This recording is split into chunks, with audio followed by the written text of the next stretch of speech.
and remembering a legend as Muhammad Ali's body returns home. We get a closer look at his final days and the plans to lay him to rest. The news at 11 starts right now.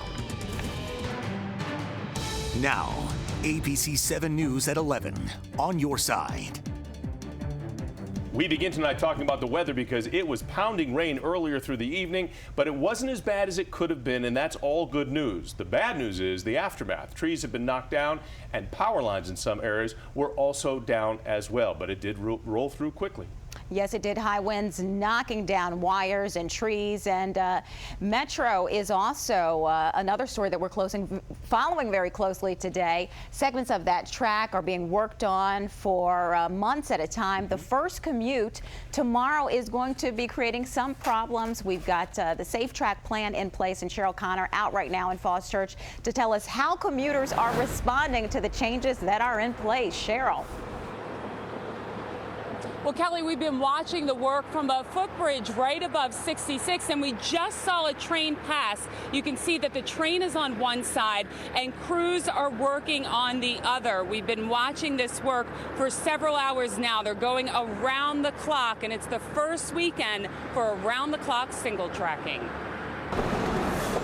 A train passing workers on the Orange Line through Falls Church. This is the new norm for Metro. A little bit terrified, planning to go get there really early. Christina Sheets has the Monday morning Metro ride on her mind. Her days will be longer because driving is not an option. Probably leave the house at least maybe an hour and a half or 2 hours early just to make sure that I can get there on time. Sheets goes from Dunn-Loring to Metro Center on the Orange Line. Safe Track work started this weekend with the Orange and Silver lines. Trains are scheduled to come every 18 minutes. Lisa Ruddy just happened to get to a station at a good time this weekend.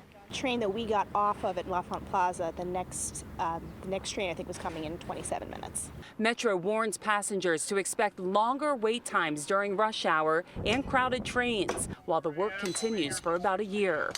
I think in the end it'll be worth it. Because of it. At the end of Christina Sheets' day, she expects to get less time with her daughter. Safe Track is meant to improve safety, but it may cause her to move. We're thinking about moving closer into the city, maybe Alexandria, or maybe in the city itself, just so that we can avoid the September-October Orange Line craziness. Well, and we have talked to some Metro riders who plan to drive instead. So if you do plan on being on the roads instead of on the trains, make sure you allow extra time because that trip is also supposed to be hectic on Monday morning. Also, this was the first weekend for Metro to close at midnight instead of 3 a.m. So some big changes for us to get used to in the next year ahead. We're live in Falls Church with the train passing below. Cheryl Connor, ABC 7 News. And ABC 7 will be with you throughout Safe Track and its effect on all of our commutes. Julie Wright will have you covered on Good Morning Washington. That starts at 4:24 a.m.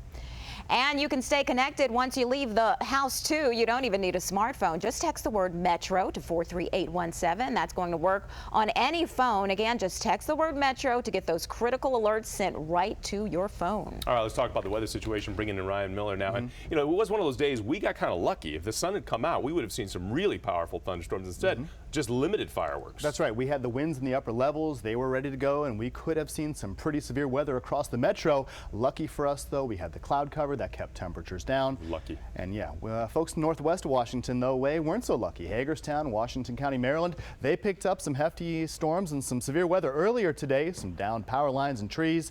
And we have right now just a few showers currently on live Doppler radar. No severe weather to speak of right now, and the threat of severe weather is non-existent across the mid-Atlantic. So watch for some showers across the northern suburbs this evening, and we'll continue to keep a few showers in the forecast here for probably 1 to 2 hours as a cold front begins to push across the region and sweep all this moisture away. Where it did rain today, we picked up hefty amounts, falling into the 60s right now, where almost 3/4 of an inch of rain fell in Leesburg, Clarksburg, Leesburg, Frederick, Maryland, close to a 1/2 inch rain in many locations here this afternoon. Through the overnight, we'll lose that chance of showers and storms. The winds will switch to the west and drier air begins to push in. That's the good news. It will be